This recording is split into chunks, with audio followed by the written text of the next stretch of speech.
இந்த விழாவை சிறப்பிக்க வந்திருக்கும் அனைவருக்கும் அன்பு வணக்கங்களை தெரிவித்துக் கொள்கிறேன்.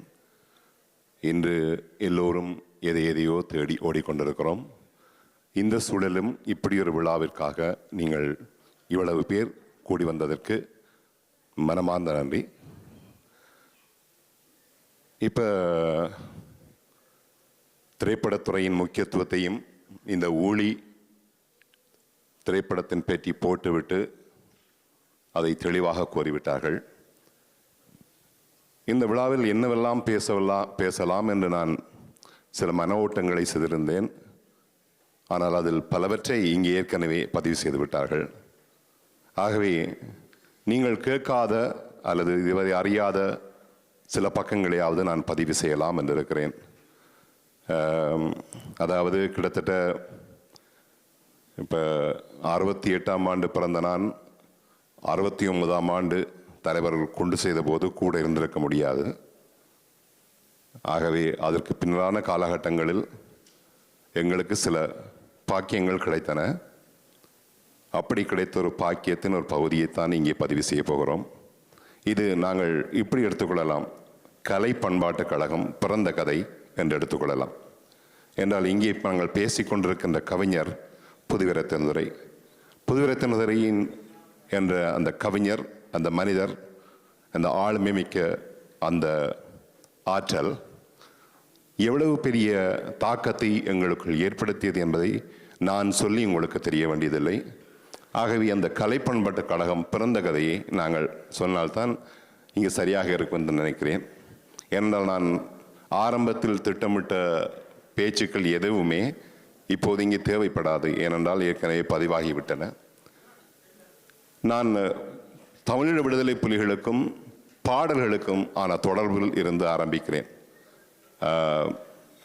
உண்மையில் இந்த 78 நான் நினைக்கிறேன் 78ஆம் ஆண்டில் பண்ணையில் இருந்து விடுதலை புலிகள் என்ற ஒரு தலைவரின் நேரடி பயிற்சி கொடுத்தலில் எங்கள் மூத்த, அதாவது தலைவரை அடையாளம் காட்டிய தளபதிகள் பயிற்சி எடுத்த அந்த காலத்திலேயே காசியண்ணாவின் கவிதைகளை பாடலாக்குகின்ற முயற்சி, அதாவது ஒரு கொள்கை பாடலாக நான் நினைக்கிறேன் முதலில் ஒரு 3-4 பாடல்கள் பதிவு செய்யப்பட்டிருந்தன.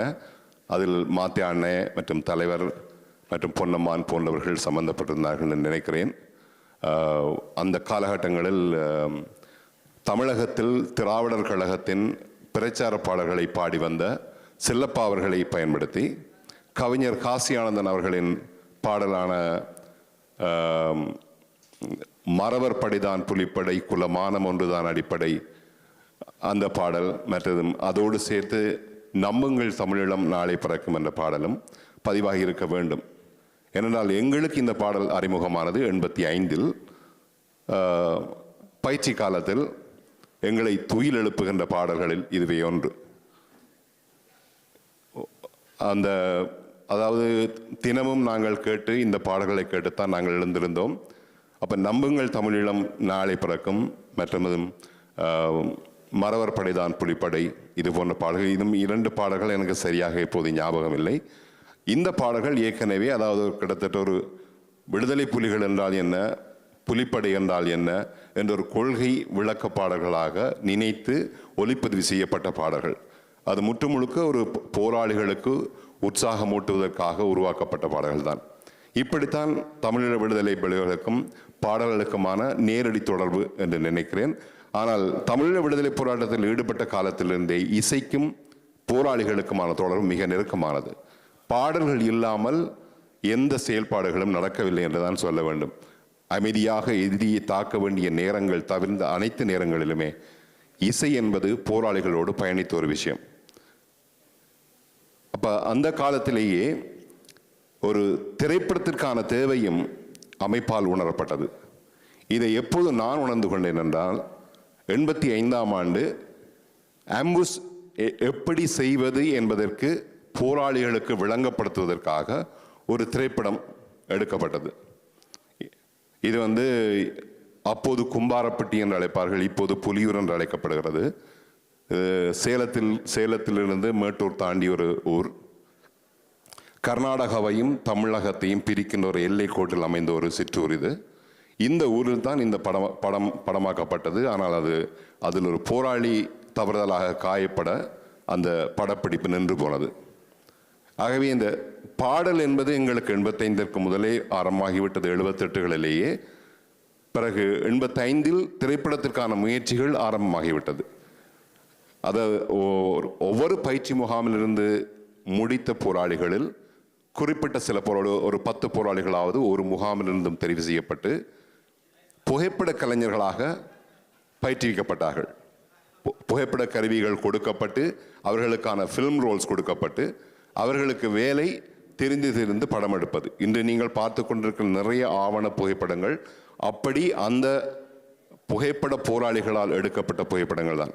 இப்படி தொடர்ந்து, அதாவது எங்களுடைய போராட்டத்தை பதிவு செய்ய வேண்டும் என்ற நோக்கத்தில் தான் இந்த துறையை பற்றி எங்களது போராட்டம் அணுகியது என்பதுதான் உண்மை. ஆரம்பத்தில் இது இந்த கட்டத்தில் இருக்கும்போது 86 என்று நினைக்கிறேன், 86 காலகட்ட பகுதியில் தமிழகத்தில் தொடர்ந்தும் ஒரு பிரச்சார பயணங்களை, அதாவது பேபி அண்ணா என்று இளங்குமரன் என்று பின்னால் அழைப்பார்கள், பேபி அண்ணா அவர்களின் தலைமையில் தமிழகம் முழுக்க இந்த பிரச்சார கண்காட்சிகள், பிரச்சார இதுகள் நடந்து கொண்டிருந்த காலகட்டங்கள். அப்போது எங்களுக்கு 86 தான் சரியாக நினைக்கிறேன், 86 காலப்பகுதியில் வி.சி. குகநாதன் என்று சொல்லி 64 தமிழக திரை உலகத்தில் திரைப்படங்கள் எடுத்துக்கொண்டிருந்தவர், சங்கானையைச் சேர்ந்த ஈழத்தவர். ஆனால் நிறைய அங்குள்ள பல படைப்பாளிகளுக்கு அவரை ஒரு ஈழத்தவராகவோ ஒரு இலங்கையராகவோ தெரியாது. அவர் 86களில் எங்களுக்கு உதவியாக உள்ளே நுழைகிறார். அப்போது அவர் நடிகர் ஜெய்கணேஷ், நடிகர் சக்கரவர்த்தி இவர்களை வைத்துக்கொண்டு ஒரு சில நாடகங்களை மேடையேற்றுகிறார். அது அவர் எழுதி அந்த நாடகங்களுக்காக சில பாடல்கள் தயாரிக்கப்படுகின்றன. அதில் மேத்தா அவர்கள் எழுத, சந்திரபோஸ் அவர்கள் இசையமைப்பில், டி. சுசிலா, சீர்காழி கோவிந்தராஜன் இப்படி பலர் பாடியிருந்தார்கள். அது முழுக்க வி.சி. குகநாதன் அவர்களின் முயற்சியில் எங்களுக்காக உருவாக்கப்பட்ட ஒரு 4-5 பாடல்கள். அது அந்த நாடகத்திற்காக உருவாக்கப்பட்டன. ஸோ அந்த பாடல்கள் தான் அதுக்கு அடுத்ததாக எங்களுக்காக பிரத்யேகமாக தயாரிக்கப்பட்ட பாடல்கள் என்று நினைக்கிறேன். சரியான அதை விட வேறு தகவல் இருக்கிறதா எனக்கு தெரியவில்லை, நினைக்கிறேன். இதன் பின்னர் 87ஆம் ஆண்டு தான் எங்களுடைய நேரம் வருகிறது. 87ஆம் ஆண்டு ஏதோ ஒரு காரணத்துக்காக சினிமா பாடல்கள் இயக்கத்திற்குள் தடை செய்யப்படுகின்றன. போராளிகள் இனிமேல் சினிமா பாடல்கள் கேட்க முடியாது என்ற ஒரு தலைவரால் ஒரு கட்டளை பிறப்பிக்கப்படுகிறது. அப்போது அந்த இடத்தில் இப்போ நாங்கள் இதில் சம்பந்தப்பட்ட ஆட்களை நாங்கள் சொன்னால் இது தற்பெருமை பேசுவதாக முடியும். ஆகவே அவற்றை நான் தவித்துக் கொள்கிறேன். எங்களுக்கு சொல்லப்படுகிறது, இப்போ இந்த சினிமா பாடல்கள் நீங்கள் கேட்க முடியாதுன்னு சொல்லி. அப்போ நாங்கள் வேறு வேலைகள் செய்து கொண்டிருக்கிறார்கள். அப்போ நான் உண்மையாக ஒரு பகுதியாக தான் கேட்டேன் நான். அப்போ எங்களுக்கு தேவையான பாட்டை நாங்கள் அடிக்கிறேன்னு சொல்லி. அப்போ உடனேயே அந்த இடத்துலையே வேணுமெண்டா நீ அடின்னு சொன்னார்கள். அப்படி ஒரு விளையாட்டாக ஆரம்பிக்கப்பட்ட பாடல். இந்த வேலையை நாங்கள் பொறுப்பெடுத்த பொழுது எங்களுடைய கைவசம் இருந்த கவிஞர் இன்குலாப், மேத்தா மற்றும் காசி அண்ணா அவர்கள், இவர்கள் மூவருமே சென்னையில் இருந்தார்கள். எங்களது பெரும்பாலான வேலைகள் சென்னையை சுற்றி நடைபெற்றுக் கொண்டிருந்தன. ஆகவே இப்போ நாங்கள் வேலையை துவங்கிட்டோம். அப்போ ஒவ்வொரு டைம் போய் எங்களுக்கு ஒரு பாட்டு அளித்தாங்கன்னு கேட்குறோம். இது ஒரு 2-3 மாதமாக ஈடுபட்டு கொண்டிருக்குது. ஏன்னா இப்போ இன்குலாப் அவர்கள் நியூ காலேஜ் என்ற ஒரு காலேஜில் தமிழ் பேராசிரியராக கடமையாற்றி கொண்டிருந்தார். அதை விட அவர் நிறைய இலக்கிய கூட்டங்களில் பணியாற்றுவார். அப்போ ஒரு பாட்டை அவர் தருவதற்கே 1 மாதம் கிடக்கும் எங்களுக்கு. அதே மாதிரி தான் காசி அண்ணா. எங்கட காலத்தில் காசி அண்ணா கிட்டத்தட்ட ஒரு வீட்டோடே இருந்த ஒரு போராளி தான். அப்போ குடும்பத்தோடு அங்கே இருப்பார். இது ஏதாவது எழுதித்தாங்கன்னு சொல்லி கேட்டால் எழுதி தருகின்ற நிலையில் தான் அவர் இருந்தார். அப்போ அவருடைய பாடல் எழுதுகிற வேகமும் இப்படித்தான். ஒரு பாடலை கேட்டால் ஒரு 2 வார காலம் தாண்டும்.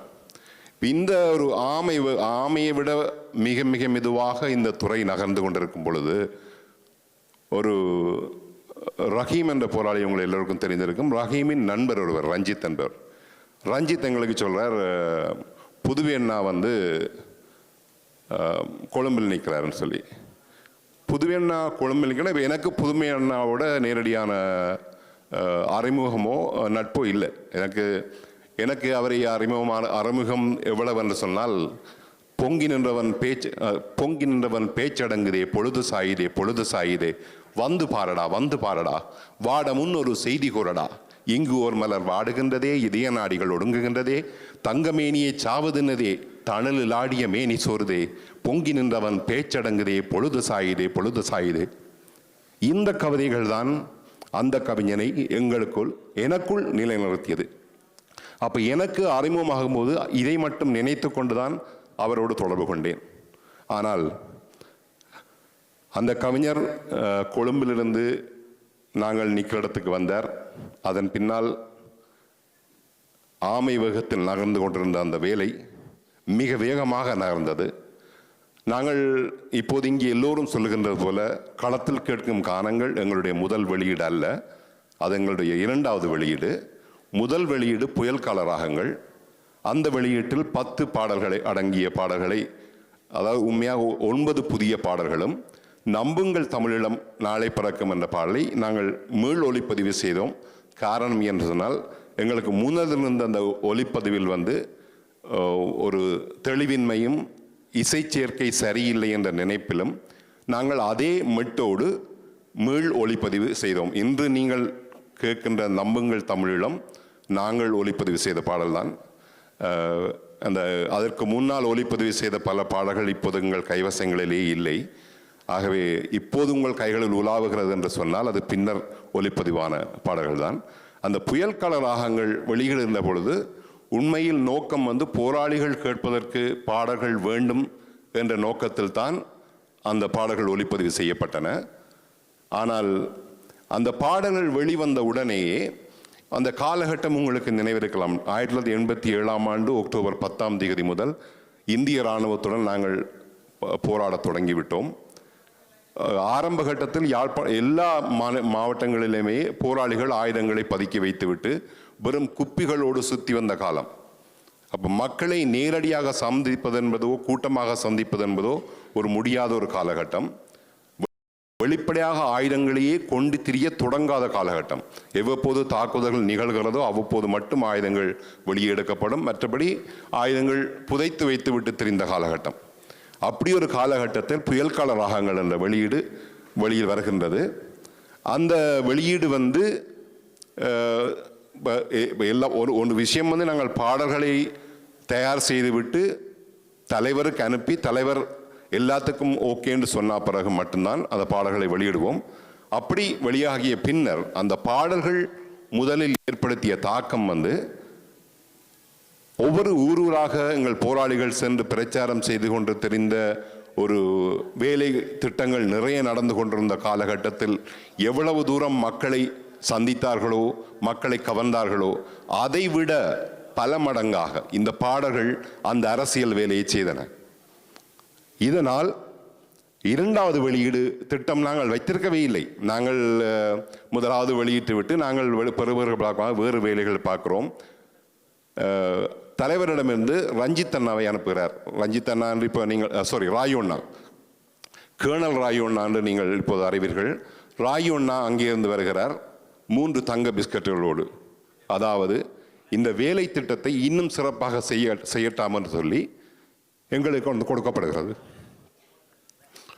அப்போ அதுவரைக்கும் நாங்கள் அப்போ அந்த சென்னையில் இருந்த எங்களோட பிரிவிட்ட இருந்த காசை உங்களோட புயல்கால ராகங்களுக்கு எங்களுடைய செலவுகள் மொத்தம் 24,000 இந்திய ரூபாய்கள், அவ்வளோதான். அதுக்கு மேலே எங்களால் செலவிக்க முடியாது. அதனால தான் 10 பாட்டையும் நாங்கள் செல்லப்பாட்டை கொடுத்து செல்லப்பா மட்டு போட,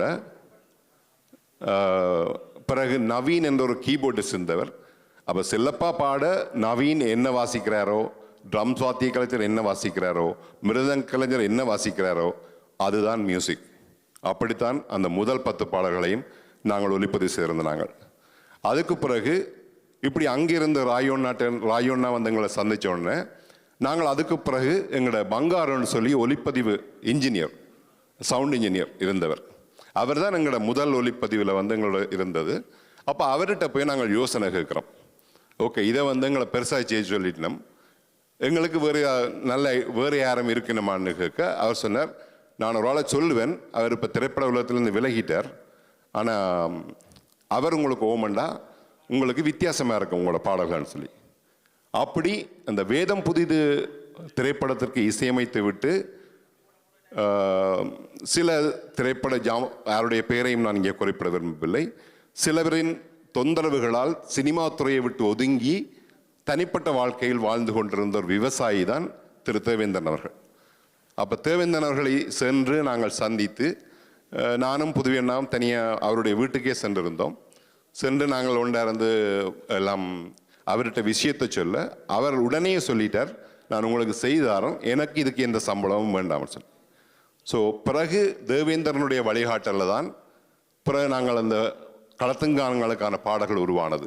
அது ஒவ்வொரு பாடல்களை பற்றியுமே நாங்கள் பேசலாம், அதை பற்றி நாங்கள் ஏற்கனவே நேசக்கரம் மீடியாவில் நான் ஒவ்வொரு பாடல்களுக்கும் பேசியிருக்கிறேன், உங்களுக்கு நேரம் இருந்தால் கேளுங்கோ. அவை ஒவ்வொரு பாடல்களுக்கும் ஒரு தனித்தனி கதை இருக்கிறது.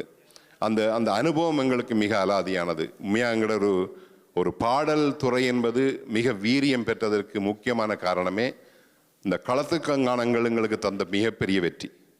அது வந்து ஒரு நாங்கள் எதிர்பார்க்காத அளவு நாங்கள் போகிற திசையெல்லாம் அந்த பாடல் ஒழித்தது. அப்போ தலைவர் கூப்பிட்டு அதுக்கு இப்போ அண்மை காலங்களில் நான் தலைவரோடு எடுத்த படம் ஒன்று உலாவதுண்டா அதுக்கு ஒரே ஒரு காரணம் அந்த வெளியீட்டின் வெற்றி தான். இந்த பொதுவாக தலைவர் வந்து அந்த அதாவது நான் சொல்கிறது வந்து ஆரம்ப காலகட்டங்களில் தலைவரோட புகைப்படம் நீங்கள் கேட்டெடுக்க முடியாது. பொதுமக்களை சிலவளை சந்திச்சாரோ தெரியல, ஆனால் பொதுவாக போராளிகளோடு அவராக கூப்பிட்டு தான் போட்டோ எடுத்திருப்பார். ஒரு தாக்குதலுக்கு முன்னரோ அல்லது தாக்குதல் திட்டங்களுக்கு முன்னரோ அல்லது தாக்குதல் வெற்றிகளுக்கு பின்னரோ தான் அவர் சேர்ந்து படம் எடுத்திருப்பார். இப்போ 2000க்கு பின்னர் தான் அவர் நிறைய பேரோட படம் எடுத்தார். அதாவது நீங்கள் வெரி யூனிஃபார்ம் என்று வந்த பிறகு. அதுக்கு முந்தன் நீங்கள் பார்த்தீங்கன்னா சேர்ந்து எடுத்த படங்கள் மிக மிக குறைவாக இருந்திருக்கும். ஏனென்றா அவர் தான் தெரிவு செய்வார் யாரோட படம் எடுக்கிறேன்னு சொல்லி. ஸோ அப்படி ஒரு புகைப்படம் எனக்கு இன்றைக்கு வாழ்க்கையில் இருக்கின்ற காரணம், இன்றைக்கு நீங்கள் இந்த மேடைக்கு எங்களை அழைச்சதுக்கும் காரணம் களத்துக்கானங்கள். ஆகவே இப்போ இது வந்து எப்படி ஒரு போராளிகளுக்காக ஒரு பாடல்கள் ஒளிப்பதிவு செய்ய ஆரம்பித்து அது இன்றைக்கு ஒரு ஜனரஞ்சகமாக மாறி அதுவே போராட்டத்தின் மிகப்பெரிய ஒரு உந்து சக்தியாக மாறி போராட்டத்தின் மிகப்பெரிய உதவியாக மாறியது என்பதை இப்போ கலை பண்பாட்டு காலகத்தில் கடமையாற்றிய பலரை இப்போது இந்த மேடையில் நீங்கள் சந்தித்தீர்கள். அப்போ அதெல்லாம் ஒரு வரலாறு. ஆனால் இப்போ நாங்கள் இந்த ஒளிப்பதிவெல்லாம் முடித்து இப்போ திருப்பி யாழ்ப்பாணம் வந்து எல்லாம் செயல்பட்டு கொண்டிருக்கிறோம். இப்போ இந்த ஒரு விஷயம் நான் பதிவு செய்கிறேன் என்னென்னு சொன்னால், எங்களுக்குள்ளே இருக்கிற இப்போ ஒரு புரிதல் இல்லாத ஒரு காலகட்டம் ஓடிக்கொண்டிருக்குது. எங்களுக்குள்ள ஒவ்வொருத்தரும் ஒவ்வொரு கோணங்களை நாங்கள் சிந்தித்து கொண்டிருக்கிறோம். அப்போ இதெல்லாம் எங்களோட சமூகத்துக்கு புதுசு இல்லை என்று சொல்கிறதுக்காக உங்களுக்கு ஒரு கதை சொல்கிறேன். இதன் மிக முக்கியமான கதை, முதல் நாங்கள் இவ்வளவு காலமும் எங்களோட வெளியீடுகள் வந்து எல்லாமே நிதர்சனத்தின் அடிப்படையில் தான் வெளியிட்டு கொண்டாங்க. எல்லாமே நிதர்சனம் தான். மெட்ராஸில் செய்தால நிதர்சனம் தான், யாழ்ப்பாணத்தில் செய்தால நிதர்சனம் தான், வவுனியாவில் செய்தால நிதர்சனம் தான், மன்னாரில் செய்தால நிதர்சனம் தான். நிதர்சனம் என்ற லோகோ கீழே தான் எல்லாமே நடைபெற்று கொண்டிருந்தது. ஆனால் அந்த காலகட்டத்தில் அப்போ நிதர்சனத்துக்கு பொறுப்பாக வந்து பரதன் நியமிக்கப்படுறார். அதாவது இந்திய நாமை வெளியேற பரதனுக்கு வந்து முழுக்க நிதர்சனத்தின் பொறுப்பு வழங்கப்படுகிறது. பரதனுக்கும் புதுவேண்ணாக்கும் வந்து சரியான புரிந்துணர்வு இல்லை. அவர்களுடைய நட்பு வந்து நிறைய அந்த டைம் வந்து அந்த நேரத்தில் பின்னர் அவர்கள் சரிப்படுத்தி கொண்டார்கள் என்பது வேறு. ஆனால் அந்த காலகட்டத்தில் ஒன்றாக வேலை செய்ய முடியாது என்ற ஒரு நிலைப்பாடு. அப்போ சென்னையில் வந்து என்னோட நின்று தான் புதுவேண்ணாயில் வேலைகளும் செய்தவர். ஒரே ஒரு படைப்பில் மட்டும் பரதனங்களோட சேர்ந்தவர், அந்நியர் வந்து புகழென்ற நீதி என்ற ஒரு படைப்பு. அது முழுக்க பரதன் ஐடியா, பரதன் எழுத்து, பரதன் ஐடியா. அதோட பரதன் என்ன வந்து சந்திச்சு புதுவேன்னா நாங்கள் எல்லாம் ஒண்டா வேலை செய்து வெளிவந்தது தான் அந்நியர் வந்து புகழென்ற நீதி. அப்போ அந்த வெளியீடு வந்த டைம் கூட புதுவேண்ணாக்கும் பரதனுக்குமான கிளாஷ் பயங்கரமாக இருந்தது. அப்போ ஏனென்றது அதுக்கு அந்த அந்த விளக்கங்களோ அதனுடைய விவரங்களோ இப்போ முக்கியம் இல்லாதவை. ஆகவே அது தேவையும் இல்லை. ஆனால் இப்போ என்னத்துக்கு சொல்ல வாரன்னு சொன்னால், இந்த புரிதல் இல்லாத ஒற்றுமை இல்லாத உணர்வுகள் எங்களுக்குள்ள எப்பவுமே இருந்தது தான். அதையும் கடந்து நாங்கள் வேலைகள் செய்த நாங்கள் ஆளுக்கு ஒரு வேலைகளை பிரித்து கொண்டு வேலைகள் செய்த நாங்கள் செயல்கள் தான் எங்களை முன்னிறுத்தியது என்பதை நான் திருப்பம் உங்களுக்குள்ள இருக்க சொல்லிக்கொள்கிறேன். நீங்கள் ஒவ்வொரு கோணத்தில் சிந்திங்க, அது பிரச்சனை இல்லை. போராட்டத்துக்கு வந்து பல்லாயிரம் முனை சக்கரம் தான் போராட்டம்.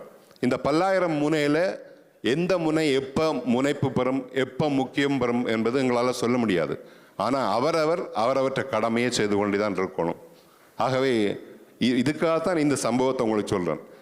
இப்போ நிதர்சனத்தை விட்டு நிதர்சனத்தோடு இருந்து புதுவை அண்ணா வேலை செய்ய முடியாது என்பதாலும் புதுவை அண்ணாவை போல ஒரு ஆளுமையை விரயம் பண்ண முடியாது என்பதாலும் தலைவர் உருவாக்கிய ஒரு பிரிவு தான் கலை பண்பாட்டு கழகம். புதுவை அண்ணாக்காகவே உருவாக்கப்பட்டது. புதுவை அண்ணா என்கின்ற ஒரு கவிஞனுக்காக உருவாக்கப்பட்டு அவருடைய தனிப்பட்ட ஆளுமையாலேயே இது மிகப்பெரிய வீரியம் பெற்றது. உங்களுக்கு பின்னர் தெரியும், கலை பண்பாட்டு கழகம் பயணித்தது ஒரு பாதை வேறு, நிதர்சனம் பயணித்த பாதை வேறு. ஆனால் இரண்டுமே மிக வீரியமாக பயணித்தது உங்களுக்கு தெரியும். ஒரு பிரபாகரம் என்கின்ற ஒரு மாபெரும் சக்தியை மையமாக வைத்துக்கொண்டு நாங்கள் எல்லோருமே எங்கள் சக்திகளை ஒன்றுபடுத்தி பயணித்தோம். அதை நாங்கள் இன்னமும் செய்யலாம், தொடர்ந்தும் செய்யலாம் என்பதற்காகவே இந்த விஷயத்தை நான் உங்களுக்கு இங்கே முன்வைக்கிறேன். இன்னும் இப்போது ஊழி என்ற திரைப்படத்தோடு இங்கே வருகிறார்கள். இந்த ஈழக்காண்பி என்ற ஒரு காண்பி உருவாக்கப்பட்டிருக்கிறது. இந்த திரையுலகம் எங்களுக்கு மிகவும் தேவை. இப்போ ஊழி என்ற திரைப்படம் பதிவு செய்கின்ற விஷயம் நீண்ட காலமாகவே நாங்கள் கவலைப்படுகின்ற விஷயம். இப்போது அம்பாறை மாவட்டம் கிட்டத்தட்ட சிங்கள மாவட்டமாக மாற்றமடைந்து விட்டது. அங்கு வாழ்கின்ற பல தமிழர்களுக்கு இப்போது தமிழ் தெரியாது. தமிழ் தெரியாத தமிழர்கள், ஆனால் பெயரை பார்த்தால் தமிழர்கள், பேசுவது எல்லாம் சிங்களம். இப்படியே கொஞ்சம் கொஞ்சமாக மாறிக்கொண்டு வருகிறது ஒரு பக்கம். இன்னொரு பக்கம் புத்தவிகாரைகளை போட்டு தங்கள் வரலாற்று இதுகளை மறைத்து கொண்டு வருகிறார்கள். இது ஒரு பக்கம். இப்படி எல்லாவற்றுக்கும் எல்லா துறைகளிலுமே இருந்து நாங்கள் வேலை செய்ய வேண்டியிருக்கிறது. இது ஒரு துறை என்றது இல்லை, சினிமா துறை மட்டுமில்லை, எல்லா துறையிலிருந்துமே வேலை செய்ய வேண்டியிருக்கிறது. அதாவது நாங்கள் ஒரு போராளிகளானவர்கள் என்னை பொறுத்த வரைக்கும் நீங்கள் தொடங்கின காலத்திலேருந்து மரணிக்கிற வரைக்கும் போராளி தான். அதாவது நீங்கள் முன்பு போராளியாக இருந்த நீங்கள் பெரியாளாக இருந்த நீங்கள் மட்டும்தான் இப்போது செயல்படணும் என்று இல்லை. இப்போது நீங்கள் செயல்பட நினைத்தால் இப்போது செயல்படலாம்.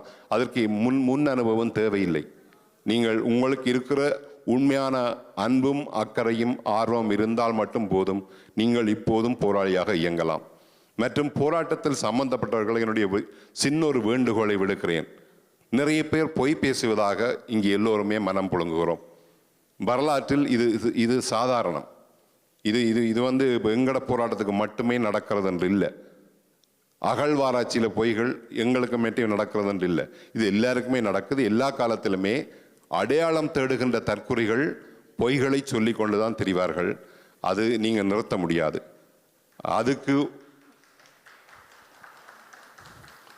ஆகவே நீங்கள் அதுக்கு மாற்றா நாங்கள் என்ன செய்யலாம்டா, உண்மையாகவே போராட்டத்தில் பயணித்த ஒவ்வொருவரும், நான் சும்மா ஒரு தலைப்பை சொன்னான். இப்போ எனக்கு தனபால் பக்கத்தில் இருந்தவர் அவர் சொன்னான், இப்போ ஈழம் தேடிய போரின் இணைப்பிரியா நினைவுகள் என்ற ஒரு தலைப்பில் நாங்கள் எல்லாருமே பதிவுகளை எழுதலாம். எங்கட பதிவுகள், நாங்கள் பார்த்த இயக்கம், நாங்கள் பட்ட அனுபவம், நாங்கள் சந்தித்த போராளிகள், இப்படி என்ற விஷயங்களை மட்டுமே நீங்கள் எழுதி பதிவு செய்யலாம். பதிவு செய்து வச்சா அது உண்மையை தேடுகிற வருங்காலத்துக்கு அது உதவும் என்பதுதான் என்னுடைய அபிப்பிராயம். இத்தோடு எனக்கு கிடைத்த சந்தர்ப்பத்தில் உங்களோடு பேசிய இந்த வரத்தை நான் இப்போது முடித்துக் கொள்கிறேன்.